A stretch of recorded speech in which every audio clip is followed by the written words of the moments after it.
What I want to do in this video is guide you through a simple but powerful technique for letting go. First, you will see which parts of you, which team members are active right now and which ones are dominating your whole team. Then you will learn how to create peace and balance within, but not by getting rid of a part of you, but by letting go of whatever is driving that part to take over. In other words, by giving it a break, by letting it go on vacation. Think about those moments where you get into a fight with a friend or your partner and you say something hurtful that you normally would never say.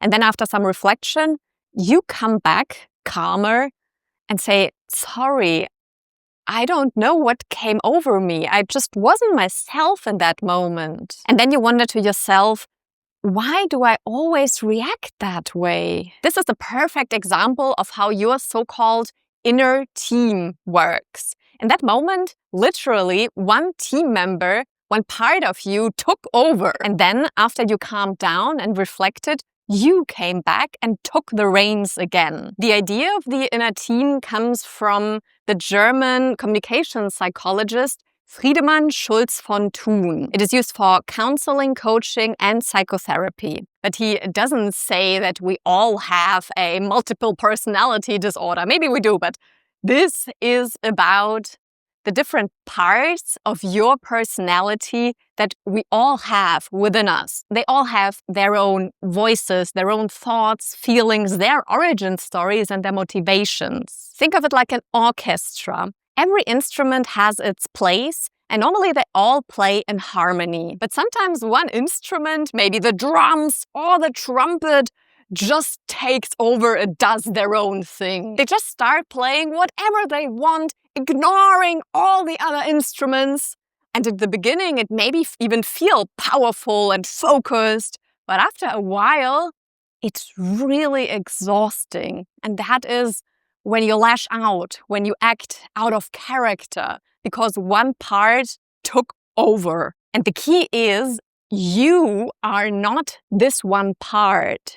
You are the conductor of the orchestra, the maestro. You are the boss of your inner team. You get to decide who plays, when they play, and how loud they play. What's cool about this part work is that you can look at your identity as a whole, or you can zoom in specific areas of your life, like you in your work, you in your family, you in relationships, or even specific situations or conflicts that are rising. And it works for decision-making too. I had, for example, this one client who couldn't decide whether to switch careers. She had one voice saying, you have invested so much in your degree, in all these courses, in your job. It would be a waste of time and money to switch. Another voice said, oh, come on, but you love being creative. That's your passion. You always wanted to be a writer, and you have wrote so many stories already. And then another voice adds, what are you talking about? Even if you start publishing, you're not even good enough. Look at the pros compared to your stuff. And it goes on and on. And this process really helped her to decide what to do. Another huge advantage is that looking at your inner team helps people who have a hard time with introspection. Some people just can't put their feelings or thoughts into words. And then they get really desperate, frustrated, or anxious because they want to understand themselves, but it's just like looking in a black box. And this inner team framework makes it simple. And it shows that we all have a messy inner life, that it's totally normal what they are experiencing. Let's start with a personal example, because this will show you that this work can literally reshape your whole identity. In school and in university, I was always the diligent one. I always did all the homework and extra work. I studied hard, I got top grades, and everybody knew me as the smart, reliable kid. Later, when I started working as a research consultant in a company, that identity followed me. And my friends and my colleagues knew me as the brain nerd, the one who is reading psychology articles in her free time. I was like the blue Power Ranger, or Sailor Mercury, or Hermione. the responsible, diligent, intelligent one who always had their stuff together. But when I started thinking about quitting my job and starting my own business, I realized that version of me doesn't sit right. It doesn't fit me anymore. I knew, yes, I can do research. I know how to read articles, but it's not that I do that for fun. What I want to be is bold, expressive, creative, a little silly. And I felt like an imposter because I knew real blue Power Rangers who love to remember models and experiments and the name of all the researchers and journals. And that's not me. But what was I doing with my whole life? It felt like a personality crisis. What is the real me here? And during a coaching session, I started seeing that part, my blue Power Ranger, differently. That blue Power Ranger wasn't wrong or fake. He was just trying to protect me. And that came from my school days. When I would come home with a B or a C, so not 100%, I would get screamed at and hit. So being the perfect student protected me. And that small child is what the blue Power Ranger is guarding. But now I don't need that protection anymore. So in that process, I talked to the blue Power Ranger. That's the power of this work, because when you can see, appreciate, and accept that part of you instead of fighting it, then it can let go. Okay, so before we start this 5-step process, just take a moment to ground yourself. Decide what this process should be about. Is it a situation that's bothering you, a relationship or a conflict, a decision? Whatever comes up is fine. If you can, grab something to write on, because this works best when you see your thoughts in front of you. Step number 1 is identify the parts. And as a reminder, you are not whatever comes up. You are the maestro, the conductor, the boss. Your job is to just listen whoever starts to talk. So ask yourself, what is going on inside of me right now regarding that thing? And just start collecting whatever comes up. It could be a thought, a word, a feeling, a physical sensation. Everything is fine. Just jot it down. Usually the loudest part speaks first. Your regular player in the front row. And when you think you're done, pause and ask, what else is there? And take some time, because that is when the quiet voices might come out. The shy ones who are normally in the background. And then ask once more, what else? And wait, because then those parts can come out that live in the underground. You can call them your shadow parts, your inner demons, the outsiders. Those parts of you where you think, no, that's not me. I don't want to be like that. Leave me, please. I don't want to look at that. And write them down as well. Step 2 is, let's give them names. Because when you name something, it becomes real, and then you can work with it. It's not a confusing thought in the midst of your orchestra anymore, but it has a shape. So look at your list and start grouping together what belongs together. Maybe there's a voice that is always pushing you to give 100%.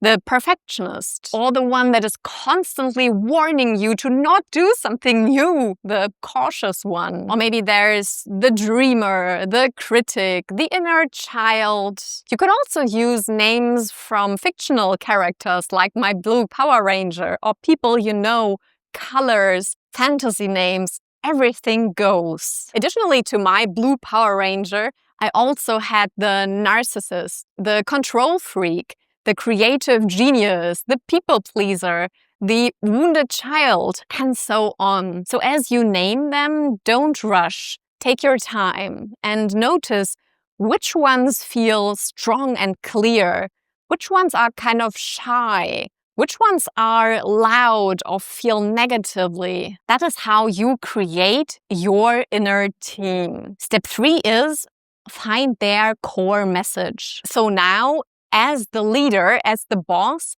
turn towards each part and ask them with their name, "Hey, perfectionist, how are you doing here? What is it that you want to tell me? What are your thoughts right now?" Each part has something to say, and let them speak in their own voice. Don't judge or analyze. Whatever comes up, write 1 or 2 sentences down. Those might be messages like, "I just want peace and silence. Why is everyone criticizing me? I'm afraid of that perfectionist. I just want to be loved." Give each message the space to exist. This step is about letting those voices be heard. And some of them never were asked in their whole life. Step 4 is find their positive intention. Every part exists for a reason.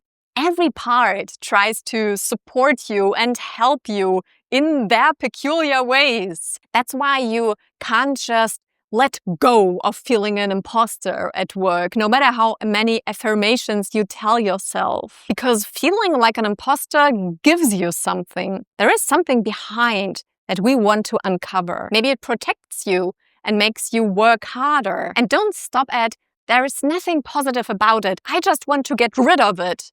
Because that is never true. Everything within us had once served its purpose, even if that purpose does not fit anymore today. So this step of discovering their positive intention isn't about force, positivity, or sugarcoating. It's more about tapping into the complexity of our inner world. There is no black and white, and I will help you with that step.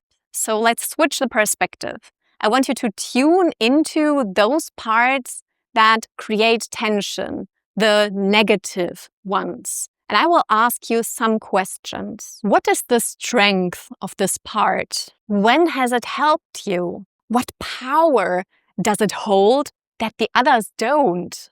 What's the contribution of this part in your life? If I asked this part, "What is your mission here?" what would it say? Take your time and write down everything. And finally, step 5 is find out their needs and let them go on vacation. And actually, you could even stop here because the process we went through might already have helped you understand parts that were misunderstood and confusing before. For this step, it's important that you are once again the leader, the boss, the conductor of the orchestra. You look at them from above, and your attitude is attentive, loving, but also firm. So now focus again on the part that is causing tension. You named them, you listened to them, you looked at their intentions. Now ask this part, what do you need? What are you missing? What can I do for you or tell you that you can finally rest and go on vacation? You must understand that some parts are stuck in time, especially traumatized or deeply wounded inner parts still live in the past. They haven't realized that the danger is over, so they act as if you are still in that situation, still needing their protection. Like the perfectionist who still feels that humiliation in elementary school when the art teacher laughed at your drawing of a horse. Or my blue Power Ranger who still believed Marty will get hit if she doesn't act like the nerdy brain. So as the team leader, I told my blue Power Ranger what I shared before. And you can try that too. You could use my words or come up with your own. So I said, "Blue Power Ranger, thank you. Thank you for your protection. And now I can protect myself. I love you. I accept you. I appreciate your superpower. And I will call you when I need your strength. And for now, I will let you go on vacation." What about your parts? When you talk to them, always use their name and try to find out what they need from you as the adult, as the team leader. And I want to leave you with a simple but very powerful bonus for your everyday life. Include this part's work in your language. So instead of saying, "I don't know what I want to do," you could say, "One part of me wants to do that, but then there's also a part that prefers this." Because here's the truth. You always do know what you want. It's just that your orchestra, your inner team is out of balance and you don't know who to listen first. And for advanced users, you can also bring that into hard conversations. Let's take the example from the beginning. You could say to your partner after this fight, part of me was really angry when you said that, so I shouted something hurtful. But now I have calmed down and I see that this part is still hurt from my last relationship where I always kept quiet and never raised my voice. That part wants me to be more honest with my feelings and not suppress everything. And just now I overreacted and took it out on you. That was not fair.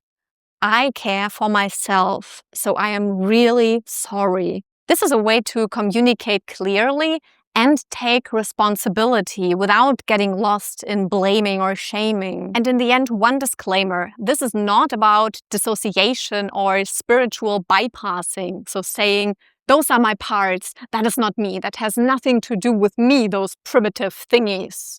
That's not it. Dissociation is a protective response to overwhelming experiences, and it literally separates you from your memories, your feelings, your thoughts. The inner team, in contrast, is a tool. It helps you to consciously perceive and integrate your parts. And when you're working with your parts, it can also reduce anxiety or guilt or shame that might be tied to that topic so that you can get an even deeper insight in your inner world. That's the opposite of dissociation. So here's the bottom line. You are not your parts. You are the conductor of the orchestra, the leader of your team. And every part of you has a positive intention, even the loud, messy, hurtful, uncomfortable ones. And when you see them, listen to them, and try to meet their needs, you gain inner peace and clarity. So if you want to go even deeper in shifting your identity, I will link you a video that has even more examples and an in-depth process. So for now, thank you for watching and I'll see you in the next video.